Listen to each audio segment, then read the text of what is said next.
Në një intervistë për televizionin Apollon, 55 vjeçari Adriatik Rasa nga fshati Babunj, Bashkia Divjak, rrëfen pasionin e tij të hershëm për artin, që në moshën 16 vjeçare ai zbuloi dashurinë për skulpturën dhe punimet artizanale, duke gdhendur në gur dhe në dru, si dhe duke modeluar me balt dhe kasht.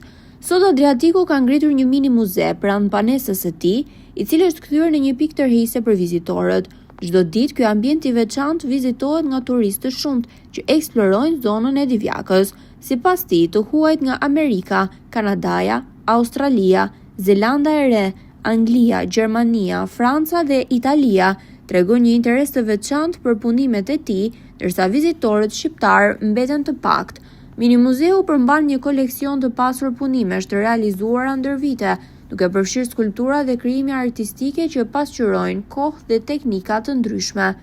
Ambienti është ndërtuar me përkushtim dhe mbart një atmosferë të veçantë që lën mbresat e çdo vizitor. Përveç turistëve, këtë hapësirë vizitojnë dhe nxënës dhe shkolla të ndryshme, të cilët njihen nga afër me artin e punës me dorë.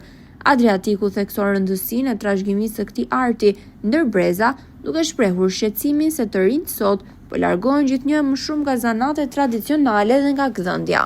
Ne me ato mundësi që kemi, mundohemi, se kemi resurse plot, kemi histori plot, kemi traditë pafund, i kemi të gjitha, po na duhet vetëm të ndrojmë mentalitetin edhe të ndihmojmë njëri tjetrin. Shpeshherë mini muzeu juaj vizitohet nga turistët. Cilat do të ishin ato mendimet apo mesazhet që turistët komunikojnë me ju në moment që vizitojnë këtë mini muze? E para njerë janë fjalët lavdëruese pafund për popullin tonë, mikpritjen, traditat, klimën fantastike dhe historinë tonë. Sepse duam apo s'duam ne, jemi pjesë përbërëse historisë. Dhe në qoftë se nuk e trumbetojmë ne historinë tonë, nga do ta dijej nga Kanadaja, nga fundi botë, nga Filipinet dhe nga Australia. Çdo njeri nga ne duhet të thot atë që di dhe atë që ndjen për vendin e tij.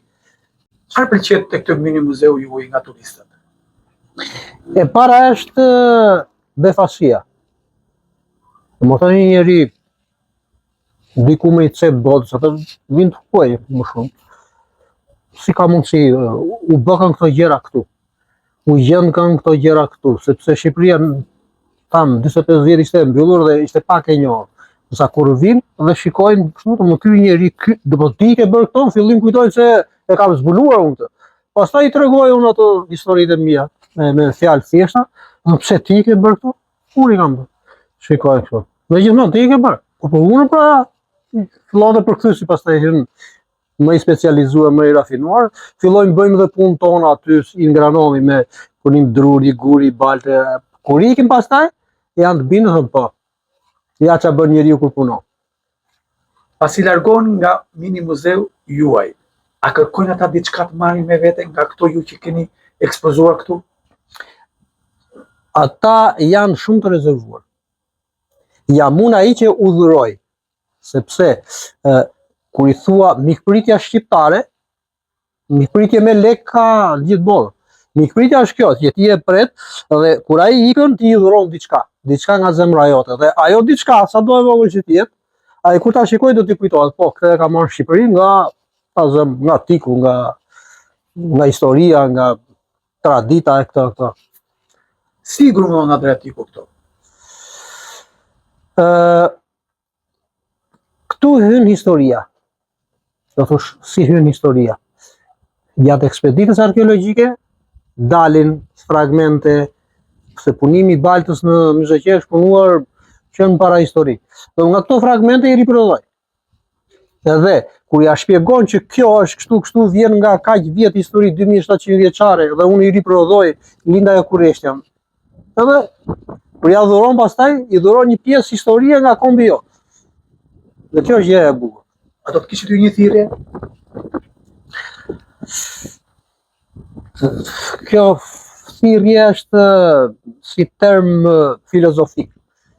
Faktikisht unë këto filozofit para i kam qef se edhe si qëlloj do të kollaj, po thirrja është punë, vetëm punë dhe dëshirë.